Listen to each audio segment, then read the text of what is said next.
తెలిసిన నీకు ఎవరి ప్రేమలో పడాలో తెలియదురా నీకు? పార్థు గారిని మీరు పెళ్లి చేసుకోవాలండి.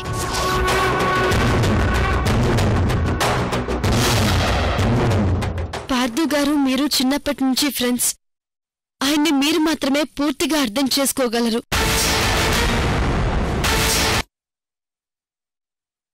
అన్నీ తెలిసిన మీరైతేనే పార్థు గారిని ఆ కుటుంబాన్ని సంతోషంగా చూసుకోగలరు.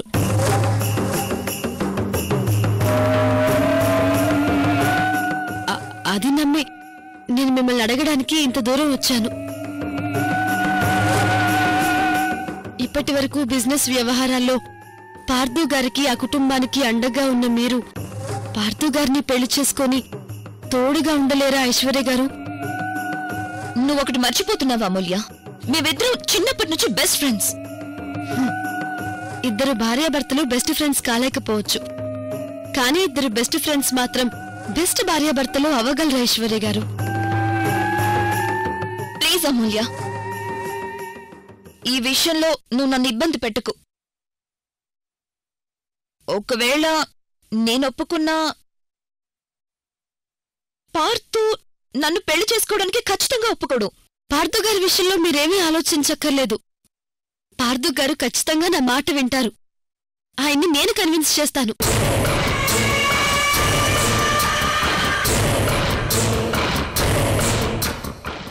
పార్థుని కన్విన్స్ చేస్తా సరే, కానీ ఆంటీ అంకుల్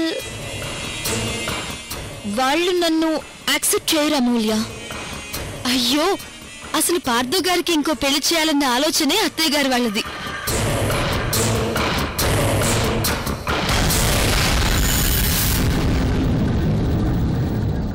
ఇప్పుడు మీ గురించి చెప్పానంటే వాళ్ళు చాలా సంతోషంగా ఒప్పుకుంటారు.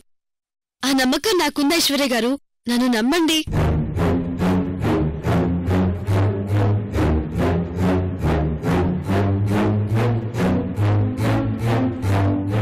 ప్లీజ్ ఐశ్వర్య గారు, కాదనకండి, ఒప్పుకోండి. అందర్నీ ఒప్పించి మీ పెళ్లి జరిపించే బాధ్యత నాది.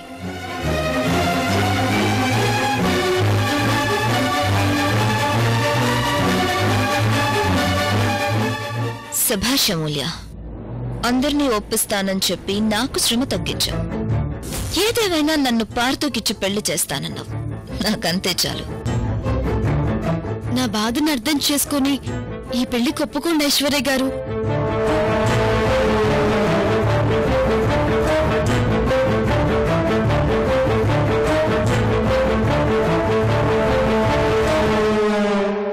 సరే అమూల్య, మనమేం చేసినా పార్థుకి వాడి కుటుంబానికి మంచి జరగాలనే కోరుకుంటాం.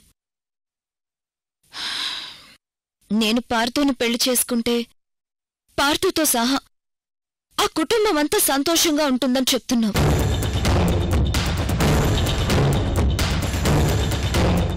కాబట్టి నేను ఈ పెళ్లికి ఒప్పుకుంటున్నాను అమూల్య.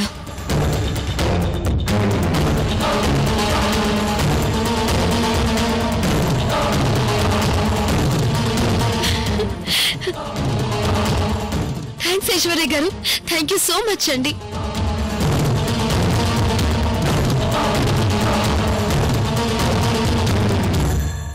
మీరు ఈ పెళ్లికి ఒప్పుకుంటారో లేదోనని చాలా టెన్షన్ పడిపోయాను, కానీ మీరు ఈ పెళ్లికి ఒప్పుకున్నారు. చాలా థ్యాంక్స్.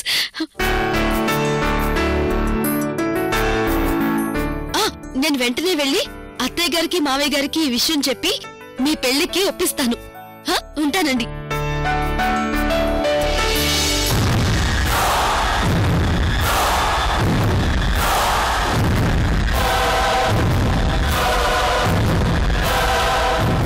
నాకు పార్థుకి మధ్యలో గోడలా అడ్డొచ్చావనుకొని ఇన్నాళ్ళు బాధపడ్డాను. ఇప్పుడు నీ అంతట నువ్వే నన్ను పార్థుకి దగ్గర చేసి నువ్వు దూరంగా వెళ్ళిపోవాలనుకుంటున్నావు. నాకు చాలా సంతోషంగా ఉంది అమూల్య.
జంబో, ఈ ఇంటికి ఎప్పుడొచ్చినా ఆకలి కడుపుతో వచ్చేవాడివి, ఇప్పుడేంటి అంత బాధగా వచ్చావు?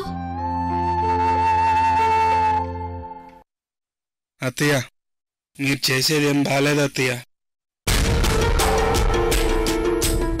నేను చేసేది మంచి పనే కదరా, దేవుడి కోసమే కదా పూలు అల్లుతున్నాను. నేను చెప్పేది పూలల్లడం గురించి కాదత్తయ్య, మరి పార్థుకి రెండో పెళ్లి చేయడం గురించి.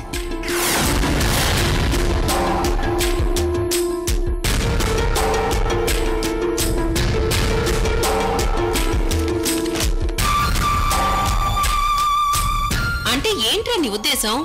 రేపు పార్థు అమూల్యలు విడాకులు తీసుకున్నాక జీవితాంతం ఇలా పార్థు ఒంటరిగా ఉండాలన్న నీ ఉద్దేశం? నా ఉద్దేశం అది కాదు అత్తయ్య. పార్థు అమూల్యల జంట చాలా బాగుంటుంది. వాళ్ళిద్దరూ విడిపోకుండా జీవితాంతం కలిసి ఉండేటట్టు చేస్తే ఈ రెండో పెళ్లి గోలే ఉండదు.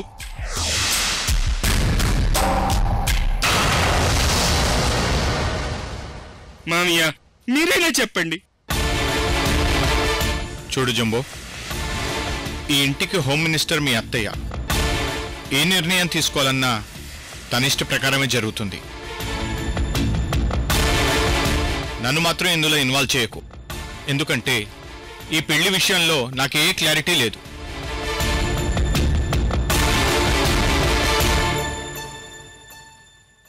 రే జంబో, నువ్వెందుకంత ఫీల్ అవుతున్నావు?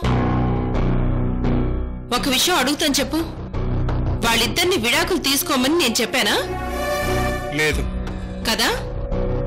వాళ్ళిద్దరూ భార్యాభర్తలు కాబట్టి వాళ్ళు విడాకులు తీసుకోవాలని ఎప్పుడూ ఫిక్స్ అయ్యారు. అది వాళ్ళ ఇష్ట ప్రకారమే జరుగుతుంది. మరి అలాంటప్పుడు వాళ్ళ నిర్ణయాన్ని మనం గౌరవించాలి గాని మనం బాధపడ్డం దేనికి?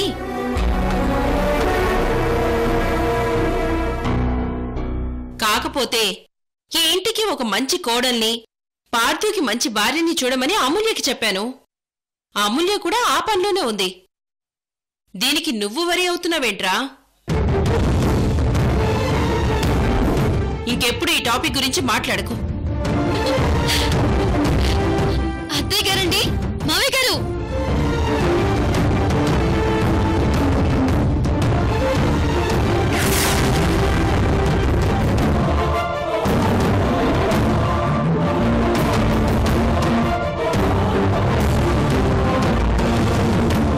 అమూల్య ఏంటి అంత హ్యాపీగా వస్తోంది?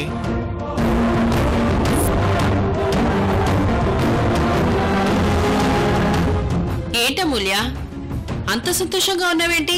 ఏంటి విషయం? అత్తయ్య గారండి, మీకు ఒక గుడ్ న్యూస్. పార్థు గారికి సరైన జోడిని సెలెక్ట్ చేసేసాను.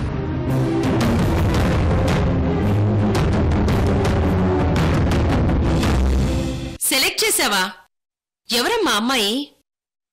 ఆ అమ్మాయి మనందరికీ బాగా తెలిసిన అమ్మాయి. పార్థు గారికైతే ఇంకా బాగా తెలిసిన అమ్మాయి.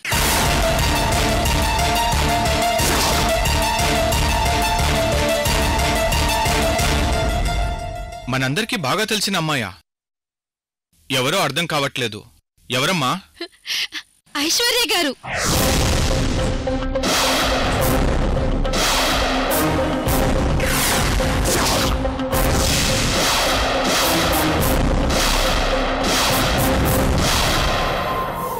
ఐశ్వర్యనా? అవునత్తయ్య గారు, ఐశ్వర్య గారే. అసలు పార్థు గారికి ఒక మంచి అమ్మాయిని చూడాలని మ్యారేజ్ బ్యూరో వాళ్ళని కలిసాం, తెలిసిన వాళ్ళని అడిగాం. ఇలా ప్రతి చోట ఎంక్వైరీ చేశాం. కానీ అసలు ఐశ్వర్య నాకు గుర్తుకే రాలేదు.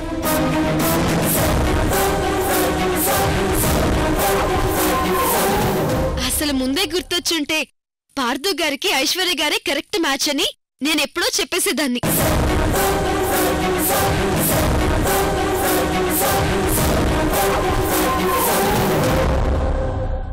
ఎందుకంటే పార్థు గారి గురించి పూర్తిగా ఐశ్వర్య గారికే బాగా తెలుసు.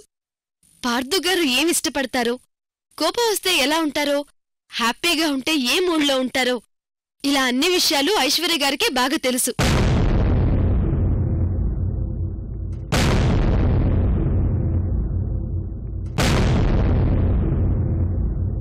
అందుకే రేపు వాళ్ళిద్దరికి పెళ్ళైనా ఐశ్వర్య గారు ఈజీగా అడ్జస్ట్ అవుతారు. పార్థు గారికి ఐశ్వర్య గారు కరెక్ట్ అమ్మాయి. మీరేమంటారు అత్తయ్య గారు?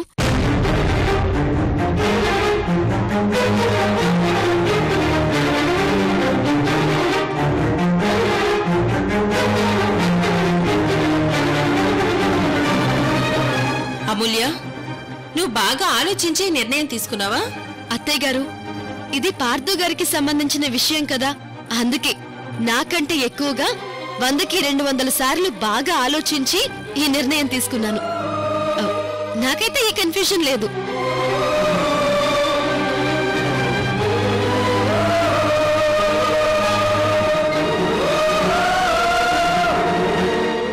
ఇంతకీ ఐశ్వర్య గారి గురించి మీ అభిప్రాయం ఏంటి అత్తయ్య గారు? ఐశ్వర్య అంటే నాకు బాగా అభిమానం. చాలా మంచి అమ్మాయి. అది మంచి అమ్మాయి కాదత్తయ్య, ముంచే అమ్మాయి. నో నో, ఈ పెళ్లి జరగడానికి వీల్లేదు. మీరేమంటారు మావయ్య గారు? పార్దు ఐశ్వర్యలు ఇన్ని సంవత్సరాలు ఒకరినొకరు బాగా అర్థం చేసుకున్నారు కాబట్టే ఇంతకాలం ఫ్రెండ్స్గా ఉండగలిగారు. రేపు పెళ్ళయ్యాక వాళ్ళ మధ్య ఏ ప్రాబ్లం ఉండదని నా అభిప్రాయం. అంటే ఐశ్వర్య గారు ఈ ఇంటి కోడలుగా రావడం మీకు ఇష్టమే అన్నమాట? ఇష్టమే. నాకు మాత్రం ఇష్టం లేదు.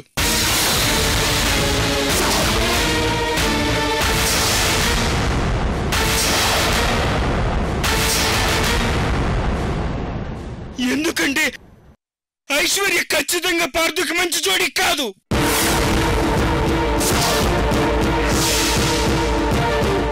ఒరే జంబో, పాపం అమూల్య ఎంతో కష్టపడి ఈ సంబంధం తీసుకొస్తే నువ్వు కాదంటావా? ముందు నువ్వు నోరు మూసుకో. అది కాదు అత్తయ్య. నోరు మేమని చెప్పాను కదా, నువ్వు ముందు కాస్త సైలెంట్ గా ఉండు. అయినా మీ ముగ్గురు బెస్ట్ ఫ్రెండ్స్ కదా, ఇద్దరు బెస్ట్ ఫ్రెండ్స్ కి పెళ్లి జరగబోతుంటే హ్యాపీగా ఫీల్ అవ్వాల్సింది పోయి ఇలా చెడగొట్టాలని చూస్తావేంట్రా? ఇక నువ్వేం మాట్లాడుకో. అది కాదు అమూల్య, మరి ఐశ్వర్య అభిప్రాయం కూడా తెలుసుకోవాలి కదా. ఆల్రెడీ ఐశ్వర్య గారితో మాట్లాడే వస్తున్నాను. ముందు తని పెళ్లికి ఒప్పుకోకపోయినా తర్వాత నేను కన్విన్స్ చేయగానే ఒప్పేసుకున్నారు.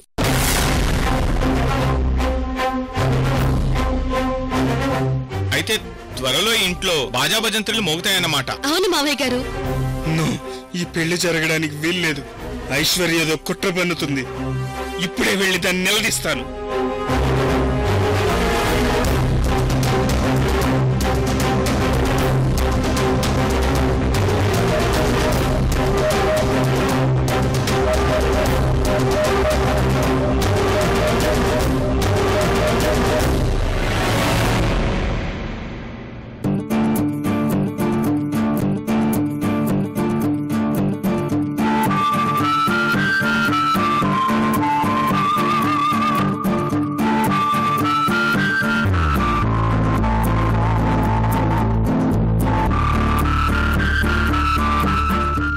జీవితంలో ప్రతి ఒక్కరికి ఏదో ఒక గోల్ ఉంటుంది.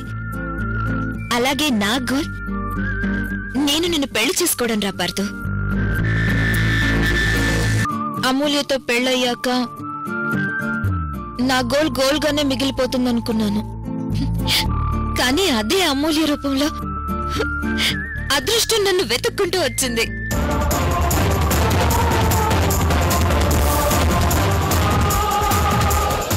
అసలు ఐశ్వర్య ఏమనుకుంటుంది? విడిపోతున్న జంటని కలపాల్సింది పోయి వాళ్ళని శాశ్వతంగా విడగొట్టి పార్థుని పెళ్లి చేసుకోవాలన్న ఆలోచనలో ఇది ఇంకా అలాగే ఉందా? ఇప్పటి వరకు ఇలాంటి ప్రయత్నాలు అది ఎన్ని చేసినా క్షమించాను, కానీ ఈసారి మాత్రం దాన్ని క్షమించను. ఇలా ఫోటోలో మనిద్దరిని పక్క పక్కన చూస్తుంటేనే చాలా సంతోషంగా ఉందిరా. అదే రేపు మన పెళ్ళయ్యాక రియల్ గా భార్యాభర్తలుగా పక్క పక్కనే ఉంటే ఇంకెంత సంతోషంగా ఉంటుందో. అది తలుచుకుంటేనే గాల్లో తేలిపోతున్నట్టుగా ఉందిరా పార్థు. ఐ లవ్ యూ రా పార్థు, ఐ లవ్ యూ.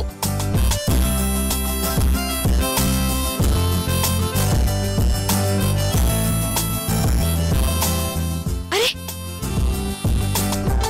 నీ బుగ్గలకి నా లిప్స్టిక్ అంటుకుందిరా.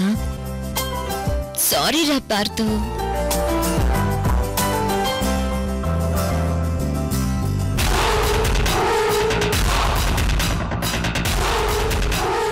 ఐశ్వర్య! ఐశ్వర్య! ఐశ్వర్య! ఐశ్వర్య! ఐశ్వర్య! ఐశ్వర్య! ఐశ్వర్య! ఐశ్వర్య!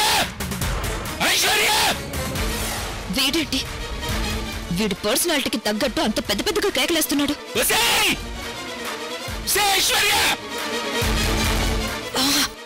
నేను వెంటనే వెళ్ళి వీడి కంటికి కనిపించాలి. లేకపోతే వీడి అరుపులకి నా చెవులు మోసుకుపోయి శాశ్వతంగా చెవిటిదాన్ని అయ్యేలా ఉన్నాను.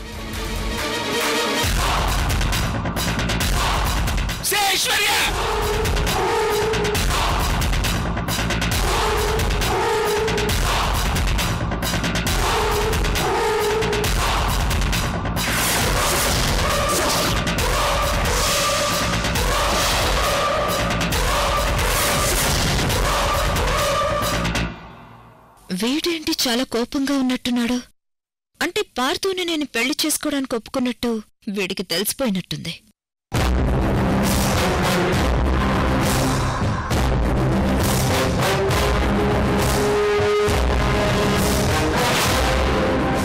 ఏంట్రా జంబు, నేను పార్థుని పెళ్లి చేసుకోబోతున్నానని తెలిసి నన్ను నిలదీయడానికొచ్చావా? కాదే, నీ అంత చూడటానికి వచ్చాను. నువ్వు నా అంతు చూస్తావా?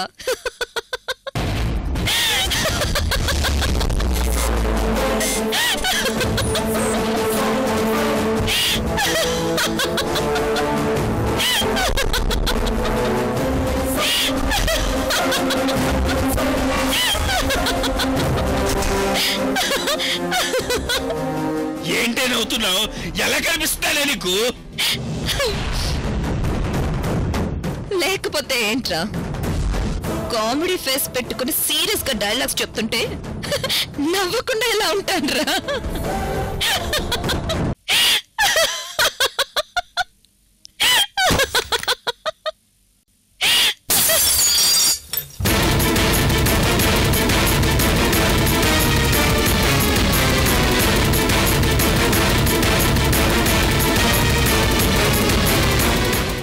నేనేం చేశానరా అలా కోపంగా నా మీద కారాలు మిరియాలు నూరుతున్నావు?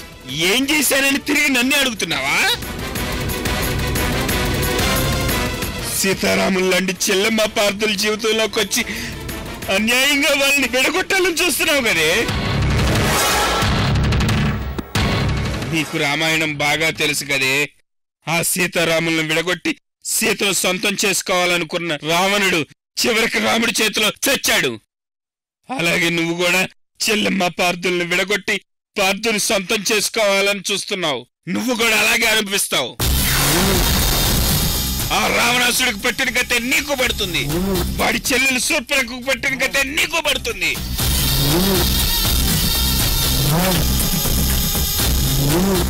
నువ్వు అలాగే అంతమవుతావు. ఇది సత్యం, సరిగా తీరుతుంది. ఏంట్రా నువ్వు మాట్లాడేది? నేనేదో తప్పు చేసినట్టు నాకు శాపనార్థాలు పెడుతున్నావేంటి? నేనేమైనా పార్థుని పెళ్లి చేసుకోవాలని పంచాయతీలు పెట్టి గొడవలు చేసి పార్థు అమూల్యల్ని విడగొట్టాలని చూస్తున్నానా? లేదే. అమూల్య స్వయంగా నా దగ్గరకొచ్చి బ్రతిమాలి పెళ్లి చేసుకోమని బలవంతంగా నన్ను ఒప్పించింది. అంతేగాని ఇందులో నా తప్పేముంది? వాస్తవానికి పార్థు అంటే నాకిష్టం కాబట్టి పెళ్లి కొప్పుకున్నాను. అంతేకాని వాళ్ళిద్దరిని విడగొట్టి పార్థుని సొంతం చేసుకోవాలన్న ఆలోచన నాకు లేదు. నీ గురించి నీ స్వార్థం గురించి తెలియక చెల్లెమ్మొచ్చి అడిగిందే అనుకో, మరి నీ బుద్ధి ఏమైందే? వాళ్ళిద్దరిని కలిసి ఉండమని చెప్పవలసింది పోయి పెళ్లికి గ్రీన్ సిగ్నల్ ఇస్తావా? బెస్ట్ ఫ్రెండ్ గా పార్థు నిన్నెంతో నమ్మాడు. ఒక ఆత్మీయురాలుగా నా చెల్లెమ్మ నిన్ను ఎంతో నమ్మింది. అలాంటి వాళ్ళిద్దరిని ఇంత దారుణంగా ఎలా మోసం చేయగలుగుతున్నావే? పార్థుని నువ్వు లవ్ చేస్తున్నావు గాని నిన్ను పార్థు లవ్ చేయట్లేదే. వాడి దృష్టిలో నువ్వు మంచి ఫ్రెండ్ మాత్రమే. ఇప్పుడు నువ్వు పార్థుని పెళ్లి చేసుకుంటే వాడితో సుఖంగా సంతోషంగా బ్రతకలేవే. ఉదయ్కి నువ్వంటే చాలా ఇష్టమే. నీకోసం ప్రాణాలైనా ఇస్తాడే. మనం ప్రేమించే వాళ్ళకంటే మనల్ని ప్రేమించే వాళ్ళు దొరకడం చాలా కష్టమే. అలా దొరకడం వాళ్ళ అదృష్టమే. నా మాట విని నువ్వు ఉదయం పెళ్లి చేసుకోవే. ఏంట్రా వింటున్నాను కదా అని ఉచిత సలహాలు చాలా ఇస్తున్నావు. ఉదయ్ నన్ను ప్రేమిస్తుండొచ్చు, కానీ ఉదయ్ అంటే నాకిష్టం లేదు. నేనిష్టపడుతుంది పార్థుని. పార్థు కోసం నా ప్రాణాలైనా ఇస్తాను.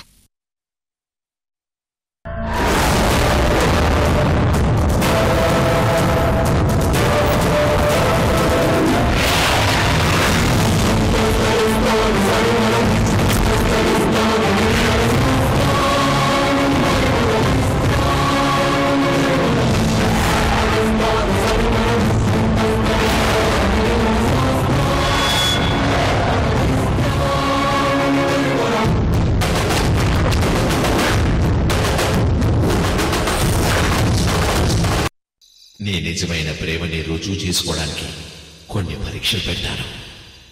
ఆ పరీక్షల్లో నువ్వు నెగ్గితే నీ ప్రేమ గెలుస్తుంది, లేదంటే నీ ప్రేమ విఫలం అవుతుంది.